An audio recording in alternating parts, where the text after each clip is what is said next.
Fue, doctora. Buenas tardes, los acompañamos hoy María Claudia Díaz, reumatóloga, Néstor Fabián Correa, Fellow 1 de Reumatología desde la Pontificia Universidad Javeriana, el programa de reumatología, en nuestras sesiones de revisión de la asignatura Reumatología Clínica 2. Hoy nos acompaña también el doctor Dani Sánchez del Hospital Militar Central de Lima, de la Universidad Ricardo Palma, Fellow 1 de Reumatología, quien nos ha acompañado en su rotación especial en Bogotá. Bienvenido, Néstor. Hoy vamos a revisar nefritis lúpica. Hola, doctora, muchas gracias. Gracias a Dani por acompañarnos en la sesión. Y el día de hoy el tema del que vamos a hablar es la nefritis lúpica. En una sesión previa hablamos las diferencias entre diagnóstico y clasificación y cómo la clasificación hoy en día puede también usarse en principio como una orientación diagnóstica. Pero ahora vamos a empezar a hablar de un tópico o un órgano frecuentemente comprometido, que es el riñón. Entonces, primero hablemos de qué tan frecuente es la nefritis lúpica. Entonces, lo primero es que se calcula que entre 20 y 40% de los pacientes con lupus tendrán en algún momento de la enfermedad nefritis lúpica. Y esto ocurrirá en la mayoría de ellos en los primeros 3 años y medio de la enfermedad. De los que presentan nefritis lúpica, 10% pueden desarrollar enfermedad renal terminal y llegar a diálisis. Y el tener nefritis lúpica aumenta la mortalidad de estos pacientes. Es importante decir que si bien en el lupus las mujeres son más afectadas que los hombres, digamos hay una relación muy amplia en cuanto al lupus, que se habla de que en la edad fértil las mujeres pueden ser 15 mujeres por cada hombre afectado por lupus, o en la prepubertad 4 a 3. Se habla de que los hombres están más comprometidos por nefritis lúpica y tienen una prevalencia, digamos, similar a la de las mujeres, pero con mayor severidad. Como vemos aquí en la tabla de la izquierda, publicada en este artículo del doctor Almani en 2017, vemos cómo la prevalencia de lupus cambia de acuerdo a la región donde la evaluemos. Vemos como en Estados Unidos y en Europa son los lugares del mundo en donde hay más altas prevalencias de la enfermedad. Pero cuando vamos a ver la frecuencia de nefritis lúpica, no solo importa en dónde estemos localizados, sino importa también la raza y la etnia. Porque, por ejemplo, la raza negra y los hispanos tienden a tener mayor frecuencia de nefritis lúpica y mayor severidad de la misma. De hecho, la desarrollan más temprano y tienen mayor probabilidad de morir y de llegar a enfermedad renal terminal y diálisis. Además, tienen mayor incidencia de nefritis proliferativa, es decir, de clase 3 y clase 4 en la histología. ¿Y qué lleva a un paciente con lupus a tener nefritis lúpica? Entonces vemos primero en el gráfico del lado izquierdo que hay una correlación entre la etnia, factores genéticos y factores ambientales. La unión de las tres, sumado a unos genes que dan una susceptibilidad a lupus eritematoso sistémico y a nefritis lúpica, pues lleva a padecer esta enfermedad. Y viendo la gráfica del lado derecho, vamos a describir un poco los genes que se han encontrado, que juegan un papel importante en la aparición de la enfermedad. Digamos que en este gráfico de conjuntos vemos en el círculo azul los genes relacionados con lupus eritematoso sistémico, en el cuadro verde los genes relacionados con nefritis lúpica, y en la intersección de los dos conjuntos los genes que están presentes tanto en el lupus eritematoso sistémico como en la nefritis lúpica. Entonces, normalmente, digamos que siempre hablamos de los genes HLA de clase 2, específicamente DR, como uno de los principales genes que dan susceptibilidad para lupus eritematoso sistémico. Y efectivamente también está incluido el HLA, los subtipos DR3 y DR15, con un aumento de riesgo de nefritis lúpica. Pero también hay genes no HLA, y esos genes no HLA son genes, especialmente el SLC5A11, que codifica una proteína a nivel de los túbulos renales, el gen APOL1, que codifica para proteínas de las lipoproteínas, el gen del PDGFRA, que codifica para el factor de crecimiento derivado de plaquetas. Todos ellos, digamos, genes no HLA, que usualmente no tenemos tanto en mente. Normalmente tenemos en mente los genes HLA. De hecho, hay genes HLA que son protectores. Por ejemplo, HLA DR4 y DR11 protege para padecer nefritis lúpica. En cuanto a la raza negra, se han documentado algunos genes que en especial aumentan la severidad y la aparición temprana de la nefritis lúpica. Entonces vemos como el gen que codifica la región FC de R2A, R131, tiene una mayor expresión en las personas de raza negra, y este gen está implicado en la fagocitosis de complejos inmunes. Y digamos que, como es de recordar, en el lupus eritematoso sistémico hay una alteración de la tolerancia que impide un adecuado procesamiento de los complejos inmunes, de manera que la alteración de este gen va a impedir una fagocitosis adecuada de los complejos inmunes. Lo mismo la APOL1, que como decíamos favorece la nefritis lúpica, digamos que se ha encontrado que puede llegar o favorece la aparición de enfermedad renal terminal debido a nefritis lúpica con un OR de 2.72. Y el gen HLA-DRB181503, digamos que también genera mayor proteinuria en estos pacientes. Además, los pacientes de raza negra tienen mayor prevalencia de anti-RO, anti-SMIT y anti-RNP. Estos genes se han documentado tratando de poder identificar en un futuro cuáles pacientes tienen mayor probabilidad de hacer nefritis lúpica. Y de esa manera poder identificarlos temprano y poder hacer un tratamiento preventivo de la enfermedad, aunque pues aún estamos en proceso de encontrar pues ese ítem diagnóstico. Yendo un poco más a profundidad, digamos que aquí podemos encontrar todos los genes implicados y podemos ver cómo todos estos genes están en diferentes cromosomas. No solo en el cromosoma 6, que es donde está ubicado el HLA, sino en el resto de cromosomas somáticos, 16, 1, 7, 5, 22, 1, 22, 4, 8. Y hemos encontrado el nucleótido que está mutado, que está relacionado con lupus, y hemos llegado a la especificidad de encontrarlo. Y como podemos ver, las funciones de estos genes es, digamos, sintetizar proteínas que ayuden a la presentación de antígeno en cuanto al HLA, o a la limpieza o depuración de complejos inmunes, o también incluidos en la vía del interferón tan importante en el lupus eritematoso sistémico, o en la señalización de las células T, como el gen STAT4, o en la activación o coestimulación de las células T.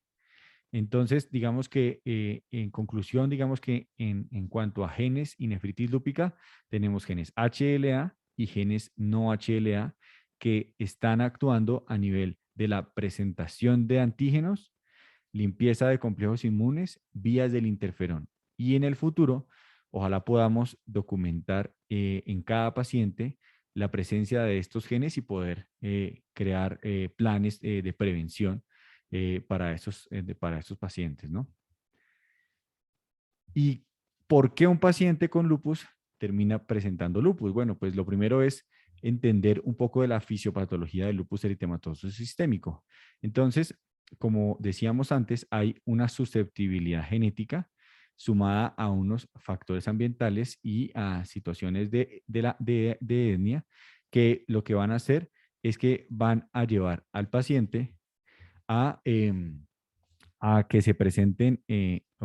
pues se presenten antígenos, bien sea antígenos virales o antígenos de apoptosis de células propias, que generalmente liberan ácidos nucleicos, DNA o RNA, que la célula dendrítica, en especial la plasmocitoide, va a fagocitar, va a procesar y va a producir grandes cantidades de interferón.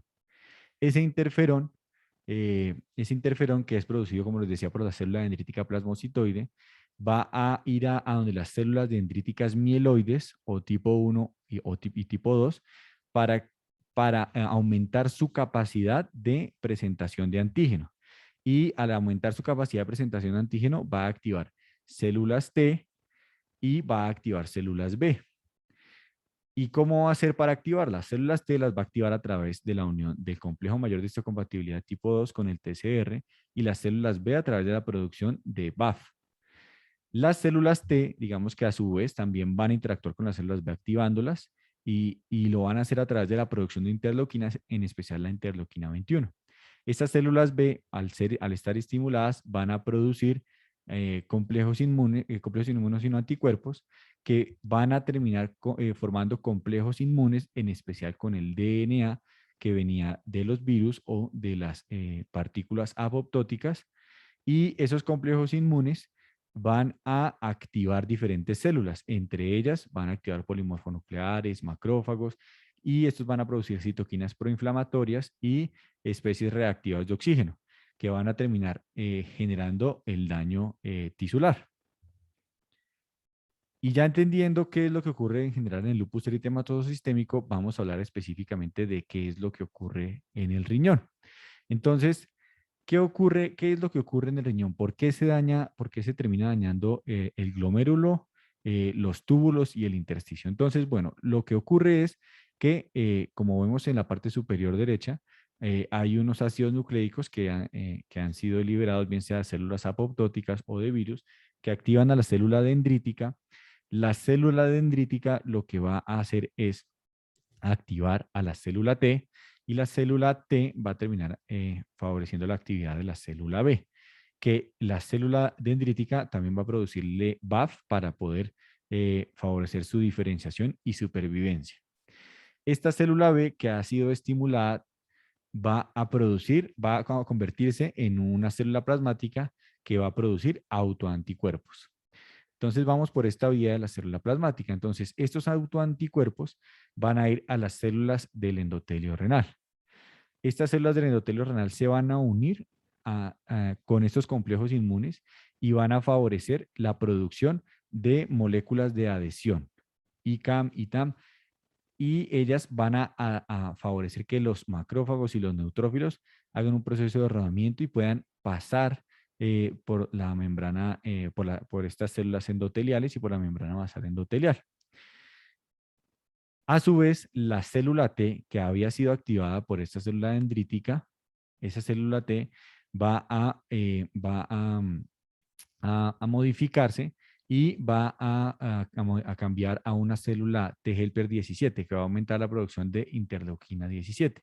Además, las células T también van a aumentar la producción de interleuquina 23 y 6.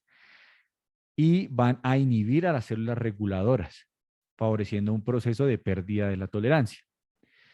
Entonces, todo esto va a llevar a que se active a nivel intravascular en el endotelio los complejos inmunes, los polimorfonucleares, los macrófagos y células T helper autorreactivas.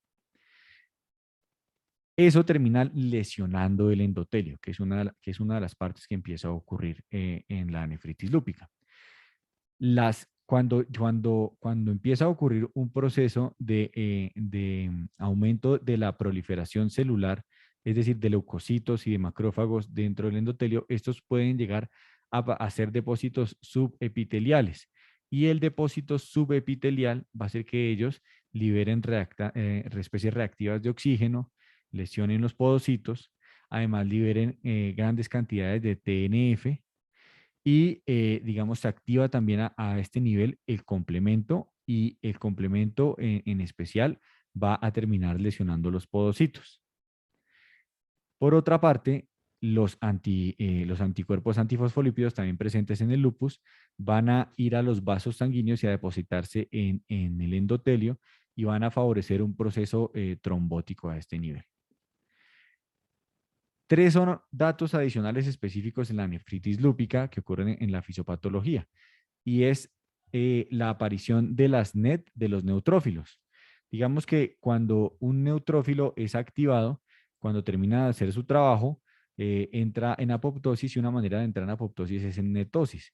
¿Y eso qué quiere decir? Que él saca una red que está hecha de su núcleo, de cromatina, histonas y proteínas intracelulares, intranucleares, y en ellas deposita todo el contenido de sus gránulos con el objetivo de que a los antígenos que son extracelulares puedan ser atrapados y pues la respuesta inmune termine destruyéndolos. Pero en la nefritis lúpica lo que ocurre es que los pacientes tienen una alta concentración de NET en el riñón y tienen una degradación alterada de las mismas. Al ocurrir esto, estas NET son una fuente de antígenos propios que los linfocitos B van a reconocer, van a terminar reconociendo como extraños y van a seguir produciendo anticuerpos contra ellos. Además, las NET lesionan el endotelio, activan la célula plasmática, la célula dendrítica plasmocitoide, y esto hace que se produzca mayor cantidad de interferón alfa.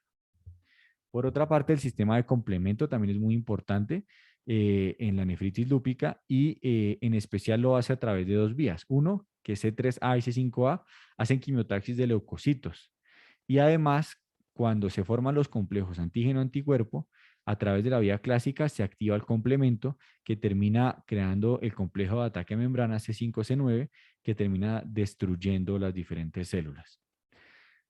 Se cree que los pacientes que tienen nefritis lúpica, o se cree, no se ha demostrado que estos pacientes producen anticuerpos anti-C1Q y anti-C3.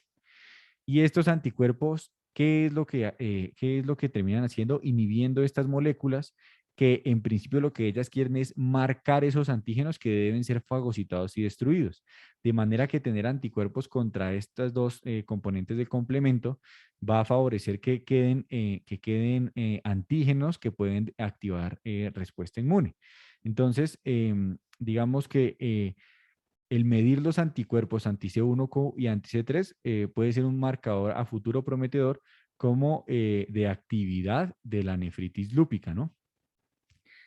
La otra situación que se ha hablado en la nefritis lúpica es cómo los linfocitos TCD8 terminan exhaustos, es decir, ante la presencia de antígenos persistentes y ausencia de CD4 que hagan una adecuada coestimulación, los CD8 terminan exhaustos y decidiendo no actuar más. Digamos que en autoinmunidad uno esperaría que los linfocitos TCD8 quedaran exhaustos porque están persistentemente expuestos a antígenos. Pero resulta que en la nefritis lúpica los pacientes no llegan a tener esta situación de que se pongan exhaustos, sino que al contrario siguen actuando, siguen actuando. Entonces se piensa que en un futuro puede hacer esto un blanco terapéutico. ¿Cómo hacer que estos linfocitos TCD8 se pongan exhaustos? Entonces, ya entendiendo la epidemiología de la enfermedad, cómo es el componente genético de la misma y cuál es la fisiopatología, vamos a empezar a hablar de las manifestaciones. Entonces, esta enfermedad, digamos la nefritis lúpica, es importante tener en cuenta que da unos síntomas y unos signos inespecíficos. No hay un síntoma en especial en el que uno de médico clínico pueda estar alerta para poder, digamos, diagnosticarla de manera temprana. Por lo cual, siempre que hacemos diagnóstico de un paciente con lupus eritematoso sistémico, debemos anualmente y al momento del diagnóstico evaluarlo con proteinuria en 24 horas o mínimo una relación proteinuria-creatinuria, un uroanálisis y una creatinina o una tasa de filtración glomerular. Esto siempre debería estar dentro de nuestro arsenal, digamos, diagnóstico. Y además, incluiría yo acá la medición de anticuerpos anti-DNA y la medición de niveles de complemento. Pero no toda elevación de la creatinina o no toda alteración del uroanálisis en un paciente con lupus es por nefritis lúpica. Hay que buscar otras causas de elevación de la creatinina, en especial si a un paciente le encontramos que aumenta la creatinina y el sedimento es normal y las proteínas también son normales en el uroanálisis. Recordemos que estos pacientes toman múltiples medicamentos que también pueden alterar la función renal, por ejemplo, los antiinflamatorios no esteroideos, debido a que están inmunosuprimidos, pueden tener infecciones que también los llevan a deshidratación y por eso también elevar la función renal. ¿Qué podemos encontrar en estos exámenes? ¿Qué es lo que vamos a buscar en estos exámenes? Entonces, en especial vamos a buscar proteinuria. ¿Y cuánto de proteinuria? Más de 500 miligramos en 24 horas. Esa es la principal alteración que observamos en paciente con nefritis lúpica, más de 500 miligramos en 24 horas. Algunos pueden llegar a síndrome nefrótico, pero eso ocurre en el 50% de las veces. La segunda manifestación más frecuente que encontramos en el uroanálisis es hematuria microscópica, que se ve en el 80% de los casos. Y digamos que también debemos buscar cilindros urinarios, bien sea de glóbulos rojos o de glóbulos blancos, que se presentan en el 30% de los casos. La elevación de la creatinina, disminución de la tasa de filtración glomerular, se ve hasta en el 60% de las veces y en ocasiones podemos observar una declinación rápida de la función renal en 15% de los casos. Entonces, en conclusión, digamos, debemos buscarla. Siempre que hacemos el diagnóstico, debemos buscar la nefritis lúpica. Siempre que hacemos el diagnóstico de lupus, debemos buscar nefritis lúpica. Y siempre que lo hagamos controles clínicos al paciente, mínimo cada año, medir estos exámenes. Y con estos exámenes vamos a determinar cuándo hacemos la biopsia renal que nos va a orientar en el diagnóstico y en el tratamiento. Entonces, este es un tema muy importante, saber cuándo le hacemos biopsia a nuestros pacientes. Y en el lado izquierdo podemos ver un algoritmo que proponen las guías CADIGO 2021 para manejo de la enfermedad glomerular, que tiene una parte de nefritis lúpica. Entonces, ¿qué es lo que recomiendan los autores de esta guía CADIGO 2021? Entonces, que en el paciente con lupus eritematoso sistémico debemos siempre estar atentos a que haya nefritis lúpica al momento del diagnóstico inicial de la enfermedad o cuando haya un flare o una activación de la enfermedad. ¿Y cómo vamos a buscar la actividad renal? Como hablábamos previamente, midiendo la creatinina, haciéndole un uroanálisis en busca de proteinuria y de sedimento activo con hematuria y cilindros granulares o de leucocitos, evaluar la relación proteinuria-creatinuria y hacer unas serologías buscando los niveles de anti-DNA, doble cadena y el complemento. Entonces, teniendo estos resultados, ¿qué hacemos? Si hay vamos a ponernos por este lado, si hay evidencia de disminución de la tasa de filtración glomerular en el paciente, entonces debemos siempre buscar tener una historia previa de cómo estaban los niveles basales para poder compararlas y con eso saber si sí hay o no hay disminución de la tasa de filtración glomerular. Y la primera pregunta que debemos hacernos ahí es si hay o no hay otras causas que hayan elevado esta creatinina. Entonces, si no hay elevación de la creatinina, pues no se necesitan hacer estudios adicionales en cuanto a nefritis lúpica, digamos. Pero si sí hay alteración de la creatinina y hay otras alteraciones que lo expliquen, esa alteración de la creatinina, pues habría que solucionarlas. Si una vez resuelta esas otras causas que elevan la creatinina y se repite el test y persiste la pérdida de la función renal, hay que considerar hacer biopsia renal. Entonces, por un lado, la función renal es uno de los determinantes de hacer o no biopsia renal, es decir, disminución de la tasa de filtración glomerular o pérdida de la función renal que no esté explicado por otras causas. Por otra parte, vamos a mirar sedimento urinario y proteinuria. Entonces, si tenemos en un uroanálisis más de 2 cruces de bacterias o una relación proteinuria-creatinuria más de 500 miligramos con o sin un sedimento urinario activo, es decir, que tengamos glóbulos rojos dismórficos, más de 5 células por campo, o que haya cilindros de glóbulos rojos o cilindros de glóbulos blancos, entonces esto nos debe alertar para determinar la necesidad de hacer una biopsia renal. Entonces, ¿qué hacemos ahí? Si tenemos alguna de esas alteraciones en sedimento o en proteinuria, debemos cuantificar la proteinuria en 24 horas. Si la proteinuria en 24 horas está más de 500 miligramos, debemos hacerle una biopsia renal. Pero si está menor de 500 miligramos, no hay necesidad de hacer biopsia renal. Debemos es hacer un seguimiento y evaluar qué puede estar generando estas anormalidades.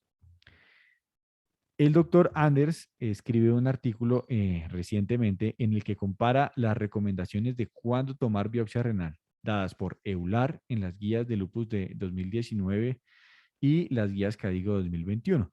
Y fijémonos que en general son similares.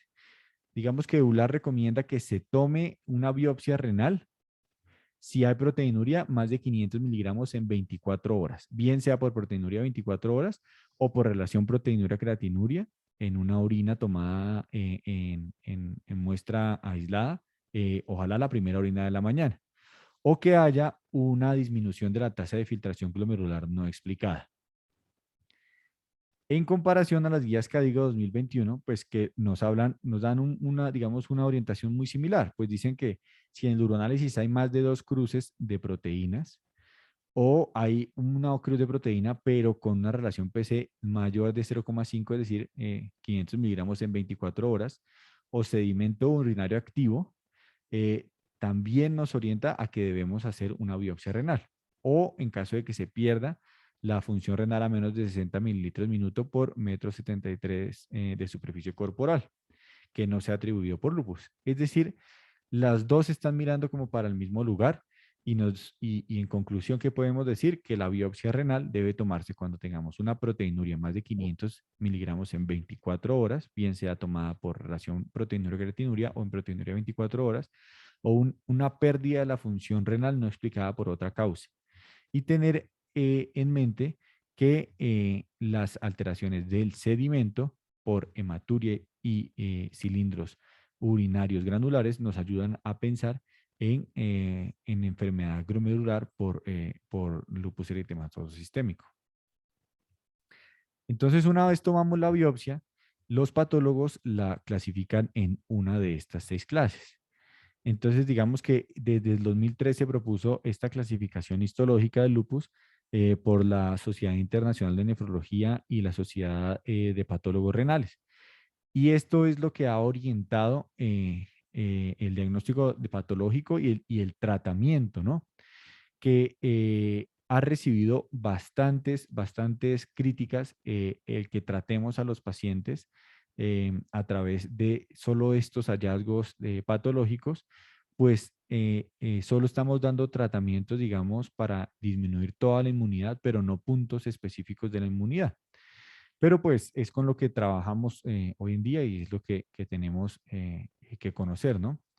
Entonces, los patólogos este grupo de patólogos y de nefrólogos en 2003 organizaron estas 6 clases a través de qué tantas células hay en el mesangio, qué tantas células se ven en los capilares, dentro de los capilares renales, qué tantas células se ven fuera de los capilares, la lesión que hay en el glomérulo, si es global, a todo el glomérulo, a todo el penacho glomerular o por segmentos. Si esa lesión glomerular tiene características de que está activa, es decir, que hay inflamación activa ahí, o si ya hay una lesión glomerular crónica, es decir, que ya se ve esclerosis, se ve fibrosis.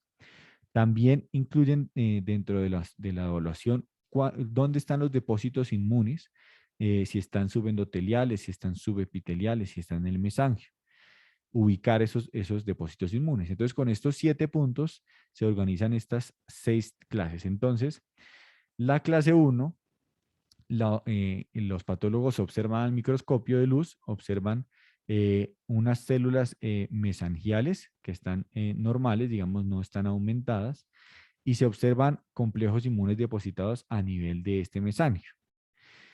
A nivel clínico, en general, no vemos alteraciones relevantes. Al igual que en la clase 2, no es tan frecuente ver esas alteraciones. Digamos que por eso es que no es usual ver una biopsia que nos reporte nefritis lúpica clase 1, porque como no hay alteraciones clínicas, pues usualmente no se toma biopsia. La clase 2, entonces, es la mesangial proliferativa, es decir, en el mesangio se observan depósitos de complejos inmunes y además se observa proliferación de las células mesangiales, es decir, hay una hipercelularidad mesangial, hay un aumento de células mesangiales. Aquí los pacientes ya pueden tener algo de hematuria y unos niveles bajos de proteinuria.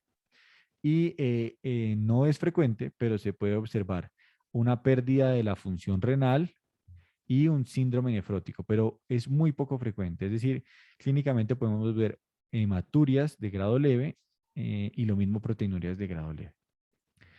La clase 3 y la clase 4 es la que más atención debemos poner porque es la que pues, le podemos ofrecer tratamiento inmunosupresor, específicamente para nefritis lúpica, ¿no? Ya vamos a ir un poco más a profundidad en ello y es que en la clase 3, digamos que a nivel del mesangio, hay depósitos de complejos inmunes y también los complejos inmunes están subendoteliales, de estos capilares están a nivel subendotelial y hay una proliferación celular, es decir, ya se observan leucocitos, pero se está lesionando menos del 50% de los glomérulos.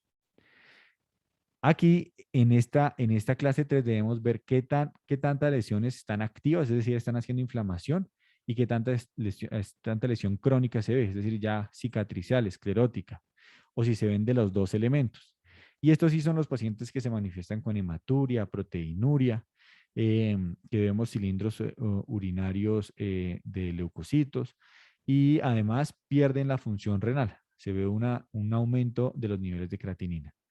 No es usual ver síndrome nefrótico. Sí se ve proteinuria, pero no llega a ser a rango de síndrome nefrótico. La clase 4, aquí observamos entonces complejos inmunes en el mesangio y subendoteliales. También observamos que hay un infiltrado de leucocitos endocapilares y digamos que la inflamación ya se observa en más del 50% de los glomérulos que se ven en la biopsia. Y nuevamente hay que ver si las lesiones que se ven son activas, es decir, inflamatorias o crónicas con esclerosis y fibrosis. Nuevamente el paciente se observa con hematuria, proteinuria, pérdida de la función renal y tampoco es usual el síndrome nefrótico. El síndrome nefrótico sí es más usual en la clase 5. En la clase 5 hay mucho depósito de complejos inmunes a nivel subepitelial, es decir, junto a los podocitos y empiezan a inflamarse esos podocitos debido a que los complejos inmunes activan complemento y al lesionarse los podocitos entonces empieza a haber una proteinuria que a menudo llega a rango nefrótico. Es ocasional ver hematuria y usualmente los pacientes tienen creatininas normales. Y la clase 6 ya es cuando hay esclerosis de más del 90% de los glomérulos.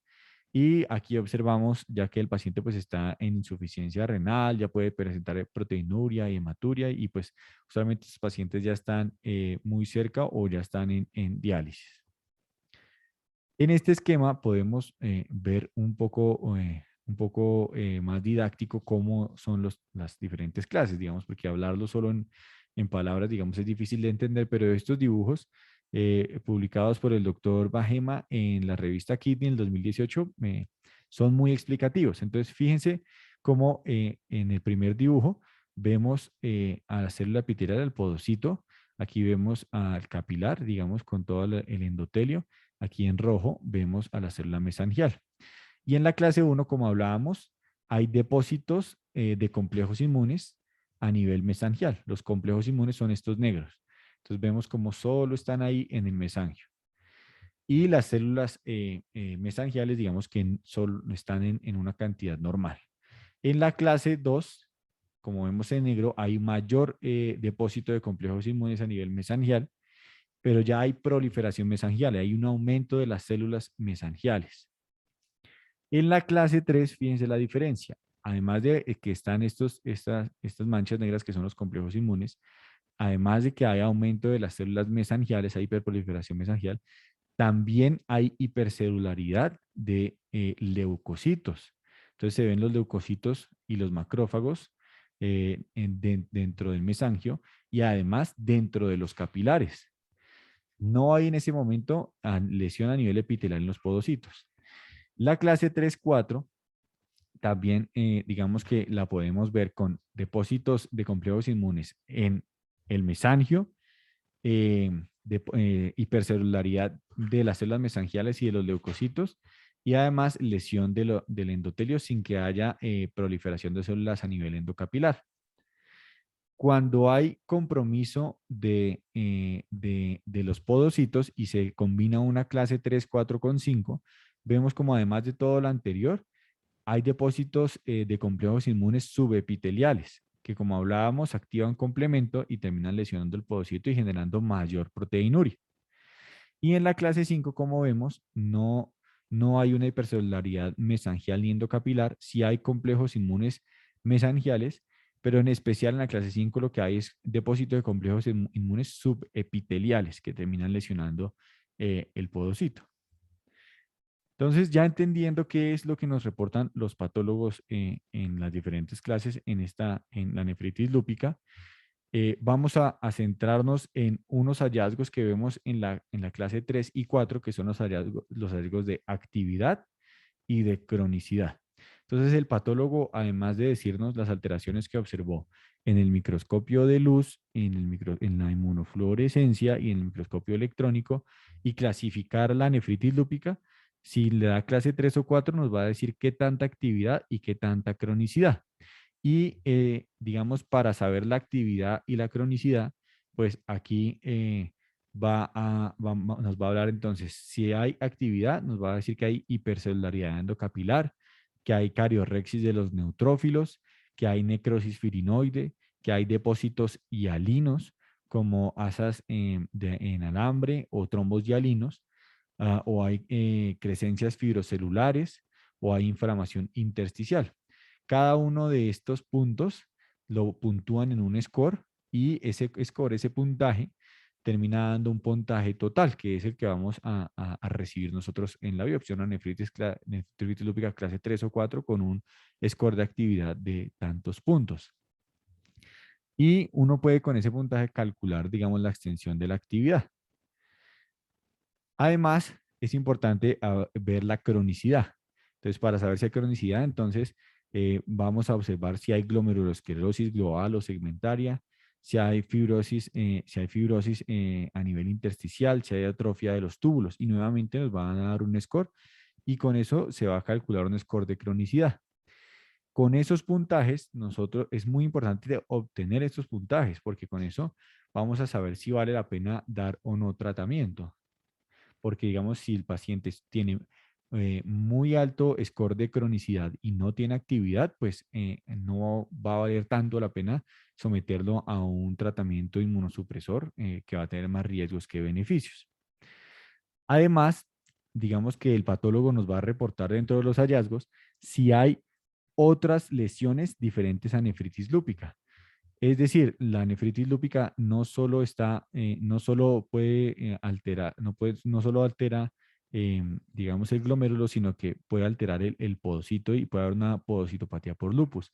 Además, puede haber una glomerulopatía colapsante por el lupus o lesiones vasculares por aterosclerosis, microangiopatía trombótica, vasculitis necrotizante, vasculitis renal, ¿no? Entonces, eso también nos lo va a mostrar ahí el patólogo y nos va ayudar a dar un diagnóstico diferencial en nuestro paciente. Entonces, una vez hemos, digamos, diagnosticado al paciente con lupus, hemos conocido cuáles son las manifestaciones de la nefritis lúpica, ya determinamos cuándo hacer y cuándo no hacer biopsia, y cuando determinamos que debemos hacer biopsia, pues ya sabemos que la debemos clasificar en las seis clasificaciones y determinar actividad y cronicidad. Entonces, ahora vamos a hablar del tratamiento. Sí, es muy importante, Néstor, lo que tú mencionas. O sea, de entrada, el lupus es una enfermedad diversa, que dentro de los factores de morbimortalidad, el compromiso renal es uno de los que más puntúa, digamos, para los desenlaces críticos de enfermedad. De hecho, el paradigma del tratamiento se ha visto que ha cambiado estos índices de morbimortalidad precisamente poniendo tratamientos tempranos cuando hay índices de actividad alta e impidiendo que progrese a índices de cronicidad. Pero más allá de lo que es la indicación del tratamiento, acorde pues con su fisiopatología y esto, esas otras causas de daño renal glomerular también son importantes de tenerlas en cuenta, que es lo que tú me mencionabas, que no es frecuente, pero siempre tiene que llamarnos alerta como es la presencia de microangiopatía trombótica. Por ejemplo, los pacientes que tienen síndrome antifosfolípido y que pueden llegar a tener componentes de eventos vasculares, digamos, trombogénicos, y la coexistencia es con las vasculitis necrotizantes. Hemos tenido pacientes que, adicional a la enfermedad renal por el lupus, van a tener componentes vasculíticos y pueden estar relacionados inclusive a la presencia de los ANCAS. Entonces, poder entender desde la fisiopatogenia qué es lo que está pasando en ese riñón enfermo y cómo es el factor de morbilidad, nos va a poder establecer un mejor escenario en el que lo que yo siempre les digo, en el de dónde venimos y en dónde estamos, y ese dónde estamos nos va a permitir establecer una estrategia de tratamiento, no como una receta de cocina, sino como una estrategia dirigida de acuerdo a la fisiopatología que yo estoy percibiendo en mi paciente. ¿Ok? Gracias, doctora. Entonces vamos ya entendiendo, digamos, todo este tema de la clasificación, vamos a hablar sobre el tratamiento. Vamos a dar, digamos, hablar unos lineamientos generales del tratamiento. En el tratamiento de lupus hay muchas controversias que vamos a abordar en otras sesiones, pero aquí vamos a hablar un panorama general de qué es lo que se debe hacer. Entonces, el primer pilar del tratamiento es la hidroxicloroquina. Todo paciente con lupus eritematoso sistémico y en nefritis lúpica debe recibir hidroxicloroquina o un antimalárico equivalente, a menos que tenga alguna contraindicación, ¿sí? O sea, en general, todo el mundo debe recibir hidroxicloroquina. ¿Y cómo la debemos usar? Digamos que la dosis máxima es de 5 miligramos kilo al día o máximo 400 miligramos al día, digamos lo que sea primero. Y digamos que si el paciente tiene una tasa de filtración glomerular menor de 30 mililitros minuto, la dosis la debemos reducir al 50%. Debemos hacer una monitoría ocular, digamos que anual. En general se recomienda al inicio del tratamiento y anualmente evaluarlos. Pero digamos que el principal riesgo del compromiso ocular por la hidroxicloroquina se da después de 5 años de terapia. Y en especial debemos poner atención a los pacientes que tienen tasa de filtración glomerular menor de 30. ¿Y qué beneficios ha demostrado la hidroxicloroquina? Los principales beneficios son que hay menor tasa de activaciones o de flares, hay mejor respuesta de otras terapias, es decir, cuando lo combinamos con otros tratamientos, hay una mejor respuesta de los pacientes a ese tratamiento inmunomodulador. Hay menor incidencia de eventos cardiovasculares, además de eventos trombóticos en los pacientes que tienen SAF concomitante. Hay mejoría en el perfil de los lípidos, menor daño de órganos, se preserva mejor la masa ósea y es un medicamento que es muy seguro en el embarazo.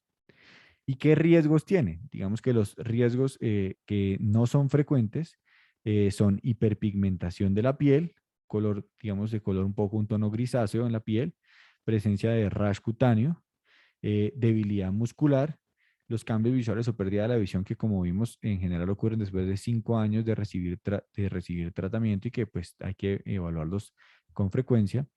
Y cuando los pacientes presentan, los pacientes pueden presentar una acumulación en los lisosomas de la hidroxicloroquina y de los antimaláricos. Y esto genera una formación de unos cuerpos que llaman cuerpos similares a cebra, que se observan también en la enfermedad de Fabry, es decir, hacen como un proceso parecido a la enfermedad de Fabry a nivel de los lisosomas, y esto puede llevar a proteinuria persistente, que es un efecto adverso pues muy raro, pero pues que hay que tener en cuenta. Entonces, en general, los beneficios superan los beneficios de usar la hidroxicloroquina o algún antimalárico en un paciente con lupus supera los riesgos, y es muy importante tener en cuenta la dosis máxima y el ajuste de la función renal y la monitoría ocular que le debemos hacer a nuestros pacientes.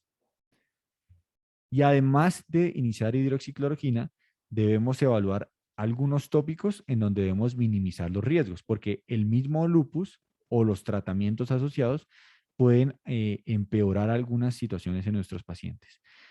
¿Cuáles son esos temas, esos tópicos que debemos evaluar? El primero es el riesgo cardiovascular. Entonces, debemos evaluar el riesgo cardiovascular de nuestros pacientes de acuerdo a las guías locales y a hacerles modificaciones del estilo de vida, que dejen de fumar, que pierdan peso, que hagan ejercicio, actividad física, manejar la dislipidemia, determinar si requieren dosis bajas de aspirina, por ejemplo, pacientes que tengan perfil de síndrome antifosfolípido de alto riesgo.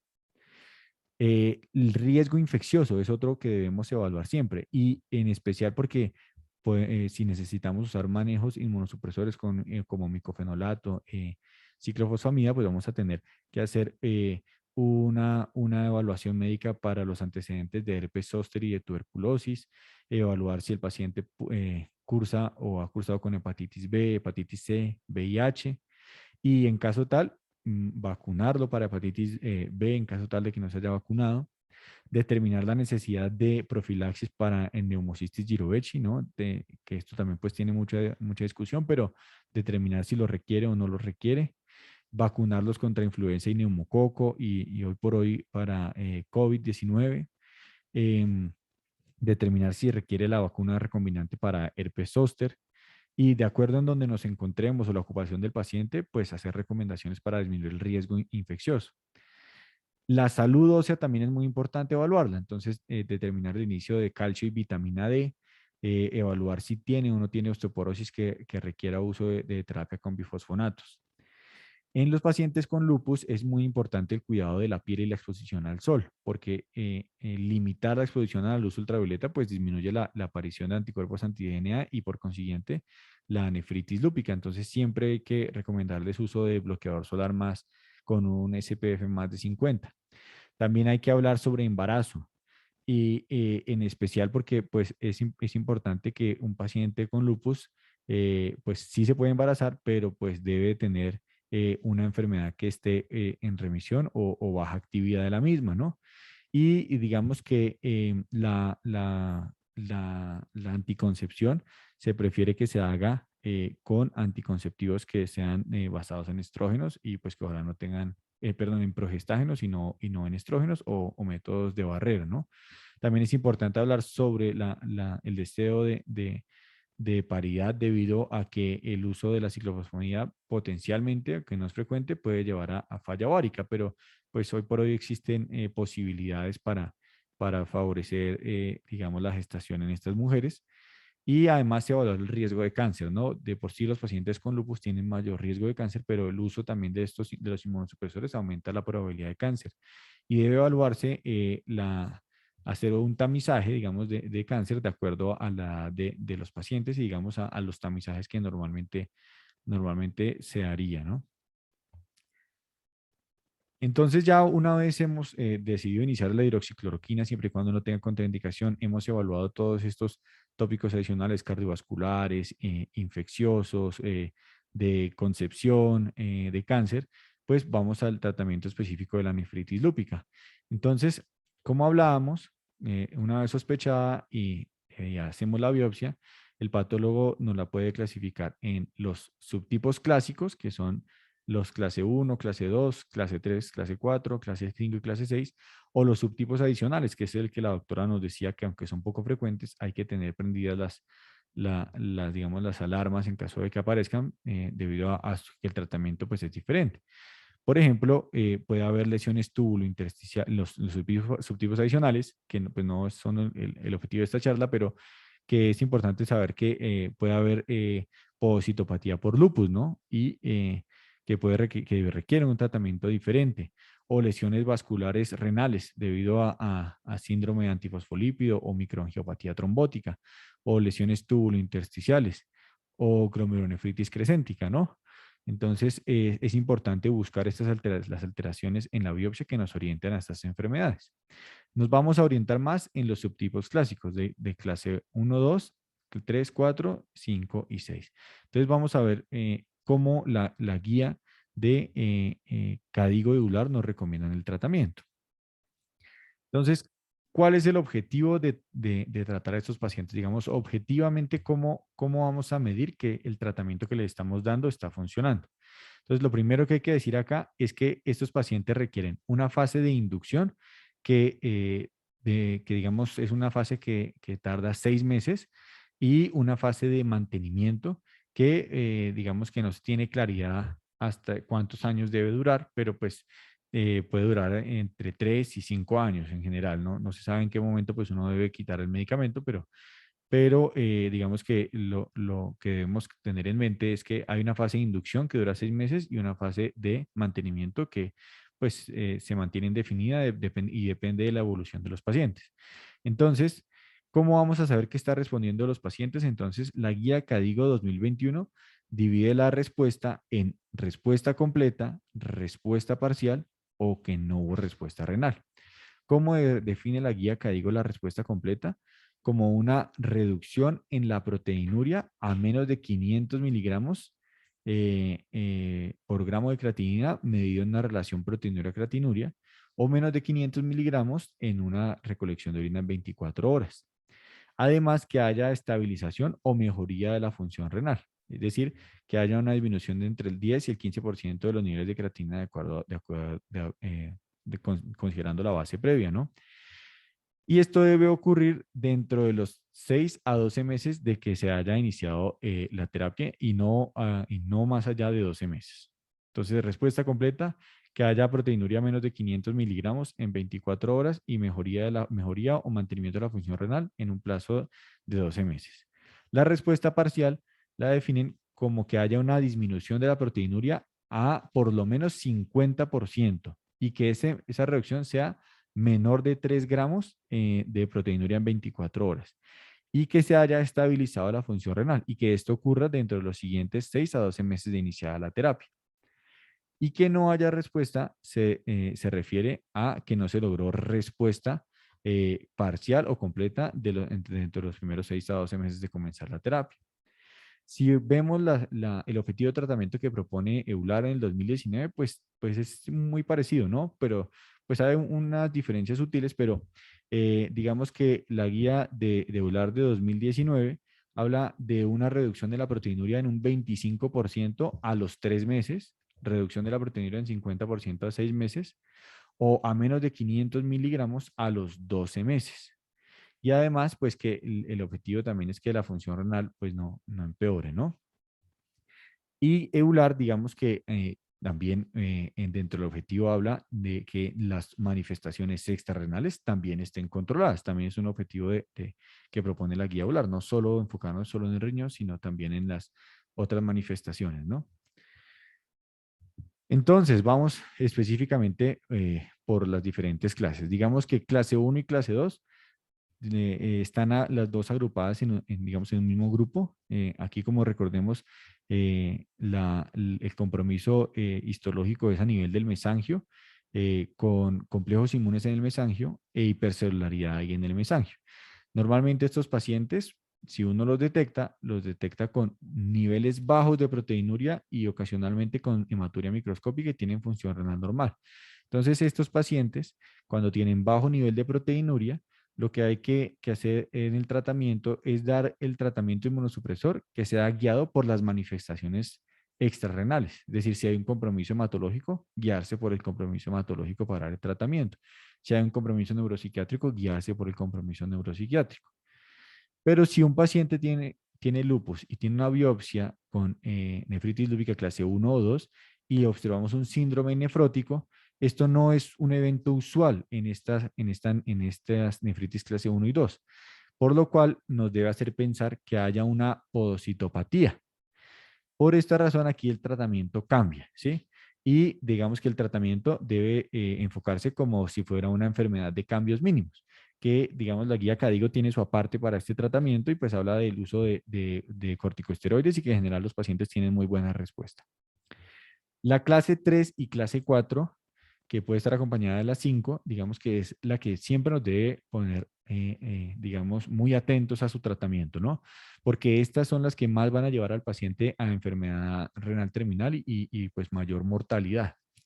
Entonces, lo primero que debemos hacer es evaluar si hay una microangiopatía trombótica concomitante, ¿sí? Porque esto va a modificar completamente el tratamiento. Si el paciente encontramos que tiene microangiopatía trombótica concomitante, es decir, anemia hemolítica, trombocitopenia, fiebre, concomitante al cuadro de nefritis lúpica, pues debemos usar microangiopatía trombótica e irnos hacia ese tópico.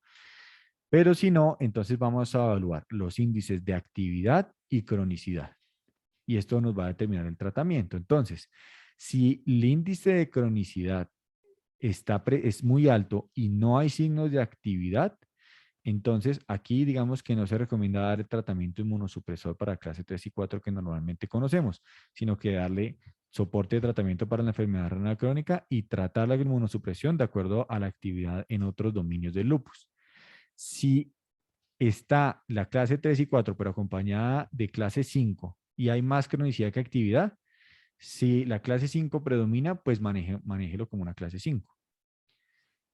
Por otro lado, si el paciente le evaluamos que los índices o score de actividad y cronicidad y hay más actividad, este es el paciente que se beneficia de tratamiento inmunosupresor. Entonces, las guías tanto de EULAR como CADIGO, los dos coinciden en que se debe dar un tratamiento con metilprednisolona endovenosa por 1 a 3 días y luego continuar con prednisolona oral, la cual se debe ir disminuyendo paulatinamente. Entonces, ¿cómo es la dosis de los corticosteroides aquí?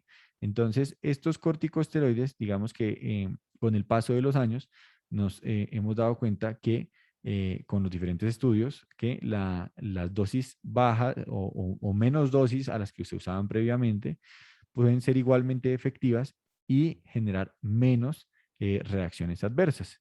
Entonces, la guía EULAR, digamos que recomienda pulsos de metilprednisolona un poco más bajos de lo que recomienda la guía CADIGO, pero en general, digamos que se recomiendan pulsos de entre 500 miligramos a 1 gramo de metilprednisolona al día por 3 días.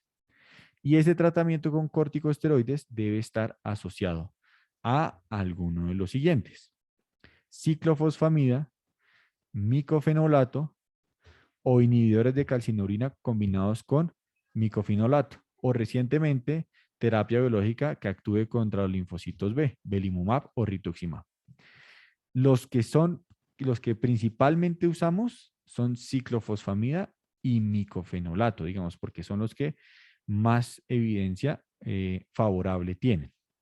Entonces, aquí hay un punto pues, de gran controversia que revisaremos en otras ocasiones, pero ¿cómo puede uno hacer la terapia de inducción? Entonces, con corticosteroide, metilprednisolona, por 3 días, pulsos de 500 miligramos a 1 gramo, y adicionar, puede ser ciclofosfamida por el esquema NIH, que llaman de altas dosis, o Eurolupus de bajas dosis, o el micofenolato usando 2 a 3 gramos por 6 meses. Entonces, ¿cuál escoger? Entonces, digamos que el micofenolato, digamos, ha mostrado que tiene una eficacia similar a ciclofosfamida y tiene una ventaja y es a nivel de la fertilidad en comparación con la ciclofosfamida. Digamos, hay menor prevalencia de falla ovárica. Entonces, digamos que puede ser potencialmente usado en una mujer con deseo de fertilidad. Pero digamos que la ciclofosfamida la podemos usar cuando tenemos a un paciente de un paciente que tiene una nefritis lúpica de alta severidad, es decir, que tiene una alta probabilidad de llegar a enfermedad renal terminal, además de eso, que tiene factores de riesgo de tener peor enfermedad como de raza negra o tener ancestros hispanos, ¿no? ¿Cuál dosis usar? Si la alta o la baja. Digamos que una de los temas aquí a hablar es que el esquema NIH, que es el de altas dosis, incluyó dentro de su población a pacientes hispanos y de raza negra y latinos. Y digamos que por eso es que en esta zona del mundo, en Colombia, pues cuando hay un paciente con una alta probabilidad de tener o que tiene una nefritis lúpica con factores de riesgo para tener peor pronóstico o peores desenlaces, usamos la ciclofosfamida a altas dosis, ¿no? Eh, y las bajas dosis, digamos que se favorece más en pacientes caucásicos, ¿no? Que es el esquema Eurolupus. También es importante incluir dentro de esta discusión la disponibilidad del medicamento, porque puede ser que decidamos iniciar micofenolato a una mujer joven con deseo de fertilidad, pero pues no se le entregue el medicamento. Lo mismo la herencia, digamos que La ciclofosfamida, las altas dosis se ponen una vez al mes por 6 meses, mientras que el micofenolato sí debe tomar a diario el medicamento y pues si no hay adherencia, pues la enfermedad va a reaparecer o llevar la peor desenlace. Entonces, em, unos puntos, digamos, aclarar que son como unos puntos claves en cuanto al uso de los esteroides, ¿no?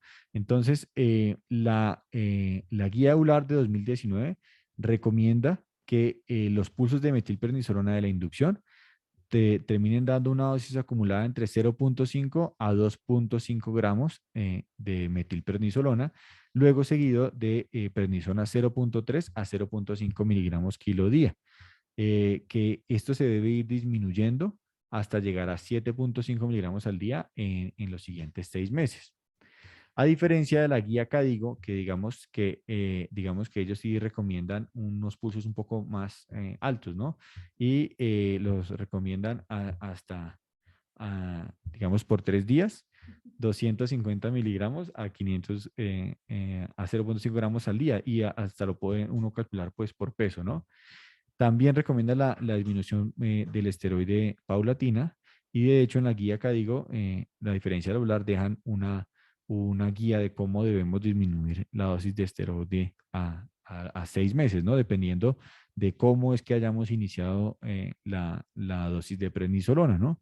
Dejando un esquema estándar, un esquema de dosis moderada o un esquema de dosis reducida. Y aquí es importante hacer la salvedad que es probable que los esquemas de menor dosis sean similares a la dosis más altas de esteroides, pero con menos reacciones adversas. Una vez hecho el mantenimiento, como dijimos, con pulsos de metilprednisolona y después con prednisolona oral, sumado a micofenolato o a ciclofosfamida o a inhibidores de calcineurina combinado con micofenolato, entonces debemos mantener, una vez terminada la inducción, debemos dejar manejo de manejo de mantenimiento, que en general se recomienda con micofenolato. Entonces uno debe disminuir la dosis de prednisolona y la primera elección debería ser el micofenolato porque el micofenolato ha mostrado menor tasa de recaídas y ha dado una dosis menor que la de la inducción, que la dosis de la inducción es 2 a 3 gramos, mientras que la de mantenimiento es de 1 a 2 gramos al día o su equivalente en ácido micofenólico, que es 720 a 1440 miligramos al día. Si no se puede usar micofenolato, uno podría usar azatioprina, teniendo en cuenta pues, que el micofenolato tiene menor tasa de recaídas que la azatioprina. Pero la azatioprina pues tiene unos puntos favorables para ella y es que se puede usar en el embarazo y que es menor costo, ¿no? Si no se puede usar micofenolato o azatioprina porque el paciente no lo tolera o por reacciones adversas, se puede mezclar o juntar el tacrolimus o ciclosporina con bajas dosis de micofenolato. Sino que aquí hay que tener en cuenta que los datos de uso de estos medicamentos se han encontrado en pacientes de Japón y de China, ¿no? Este medicamento también es seguro en el embarazo. Por último, la clase 5.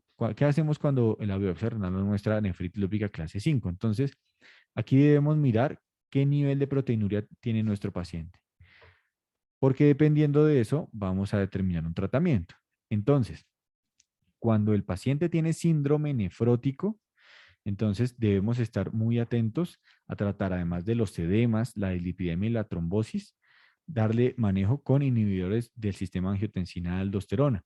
Y estos pacientes que tienen síndrome nefrótico son los que se benefician de terapia inmunosupresora combinada con ácido micofenólico o micofenolato, ciclofosfamida, inhibidores de calcineurina, rituximab o azatioprina. Y pues, como hemos dicho, siempre que tenga lupus debe recibir hidroxicloroquina.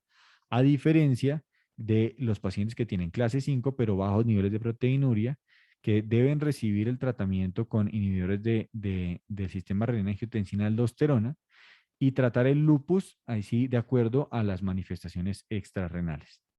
Si un paciente con baja proteinuria le empeora la proteinuria o desarrolla trombosis, empeora la lipidemia, empeoran los edemas, pues es importante considerar la terapia inmunosupresora. Dentro del seguimiento, entonces debemos tener en cuenta que una vez el paciente pues, ha salido del hospital, debe ser visto entre 2 y 4 semanas después de salir del hospital para observar cómo fue la respuesta a la inducción que se le hizo hospitalaria y a la terapia de inducción que se le está dando en los primeros 6 meses, ¿no? Y debemos evaluar en cada consulta cómo va el peso para ver cómo están pues los edemas del paciente, evaluar la presión arterial, evaluar en los paraclínicos cambios en la creatinina, cambios en la albúmina, en la relación proteinuria-creatinuria o medir una proteinuria en 24 horas, evaluar el uroanálisis en busca de sedimento activo, de hematuria, evaluar los niveles de complemento, el anti-DNA doble cadena y la presencia de anticuerpos para SAF. Y ahí aparece un punto de controversia y es cuándo repetir una biopsia renal, ¿no? Y en general, digamos, el lineamiento es que debemos hacer una biopsia renal en caso de que sospechemos que haya recaída de la enfermedad o que haya refractariedad al tratamiento o que se deteriore la función renal a pesar de recibir tratamiento, siempre y cuando el paciente esté teniendo pues una adherencia adecuada a su tratamiento. Eso en general fue, doctora. Bueno, muchas gracias. Dani, ¿quieres comentar algo? Gracias, Néstor, por tu exposición muy nutritiva y muy amplia con respecto a una enfermedad muy heterogénea y que es un paradigma siempre para los médicos en cuanto a su tratamiento. Hay muchas preguntas siempre, pero voy a tratar de ser corto. Sabemos que para llegar a un tratamiento adecuado, lo primero sería una biopsia, que es el primer paso para encaminar el tratamiento. Pero, ¿qué pasaría si estamos en uno de los lugares donde el acceso a los mismos especialistas, incluso a la biopsia, se dificulta? ¿Se puede iniciar el tratamiento y luego postergar la biopsia? ¿Cómo sería? ¿Tienes alguna idea de cómo es el camino? Pues bueno, digamos que las guías que digo hablan sobre este tema y es, por ejemplo, pacientes no solo que no tengan acceso a la biopsia, sino que tengan contraindicaciones a la biopsia, por ejemplo, que tengan, que requieran anticoagulación, por ejemplo, que estén con cifras tensionales no controladas, no se les puede hacer la biopsia, pero tienen todas digamos, las manifestaciones de una nefritis lúpica, es decir, tienen sedimento activo con hematuria, proteinuria y tienen cilindros urinarios, deterioro de la función renal. Digamos que en este escenario, dentro de mi conocimiento está que el micofenolato, digamos, cobra protagonismo. Se puede iniciar tratamiento con micofenolato con el objetivo de frenar digamos, la nefritis lúpica, ¿no? No sé, doctora, ¿qué piensa usted? Sí, pues ante todo, definir los factores de morbilidad que hagan que este paciente tenga criterios de mal pronóstico. Primero, la presencia digamos, del deterioro de la función renal rápidamente progresivo o la presencia de una proteinuria masiva, por ejemplo, o la presencia de un síndrome antifosfolípido con factores de morbilidad o el compromiso de otros órganos que hablen de una severidad de la enfermedad, me obliga a iniciar tratamiento inclusive sin tener, por ejemplo, en el caso en que no tenga la posibilidad de hacer una biopsia, hay que iniciar tratamiento que podría ser una alternativa al micofenolato o inclusive la ciclofosfamida. ¿Qué pasa cuando colocas el medicamento? Pues que vas a empezar un tratamiento de inducción y en la medida en que retrases más ese momento de la biopsia, pues se va a ver, no vas a tener toda la claridad en cuanto a lo que queremos saber, si tiene un grado de actividad o de cronicidad que te permita establecer una estrategia, pero vas a tener una idea adecuada clínica de lo que está pasando en ese riñón. Hoy el paciente empieza a mejorar después de las 12 semanas, puede empezar a mejorar y ya tienes otro escenario de morbilidad diferente, pero nunca el pobre acceso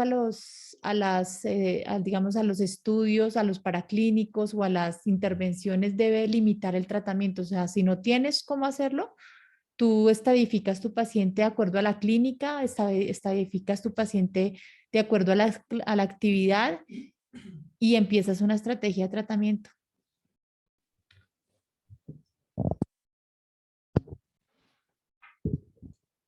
Gracias, doctora, por por la respuesta.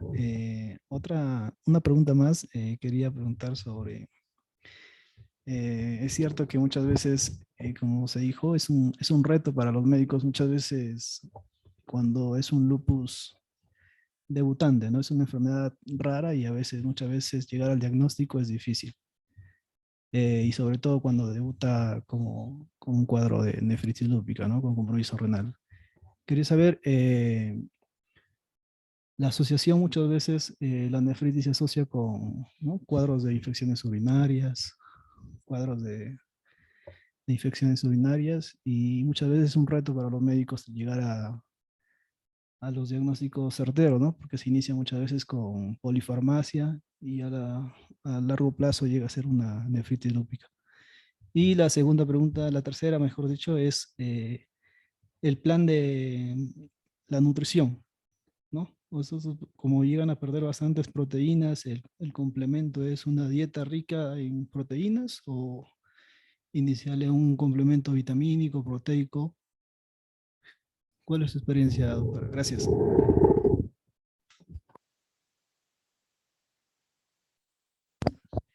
Bueno, el primer punto es cómo, o sea, la piedra angular para establecer un diagnóstico diferencial y temprano en los pacientes con actividad de la enfermedad siempre van a ser las infecciones. ¿Por qué?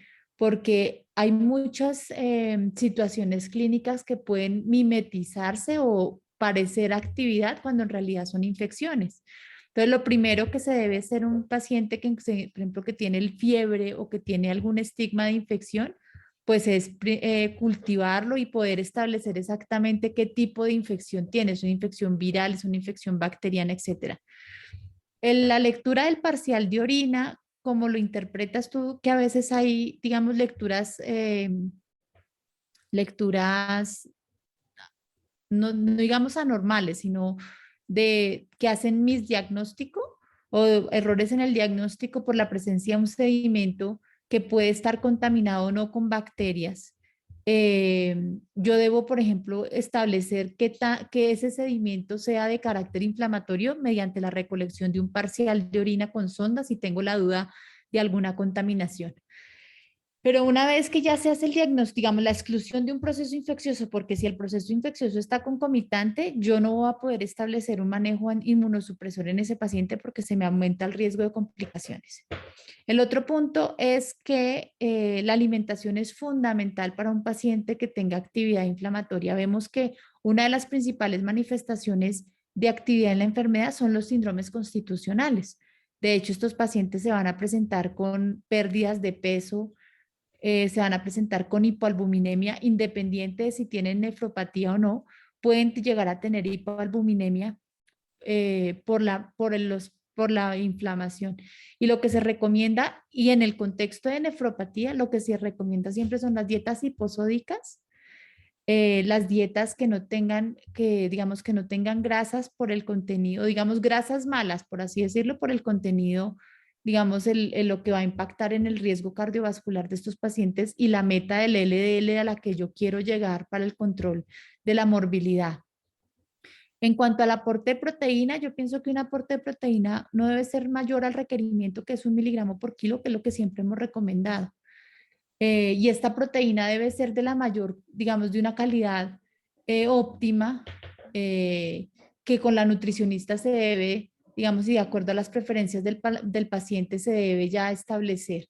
Si ya hay compromiso renal, digamos que tengamos una enfermedad renal crónica que está en unas fases avanzadas de la enfermedad, sí hay que adecuar muy bien el aporte de proteína, dependiendo si ya está en una fase predialítica o inclusive en diálisis, hay que adecuar esa nutrición dependiendo de los requerimientos que tengan, porque pues vamos a saber que los aportes hidroelectrolíticos y de proteínas nos van a generar alteraciones si estamos en fases predialíticas o ya en diálisis, ¿no? Que la alimentación se debe modificar de acuerdo a eso. Bueno, muchas gracias, muy enriquecedor. Dani, siempre bienvenido. Néstor, muy bien. Muchas gracias.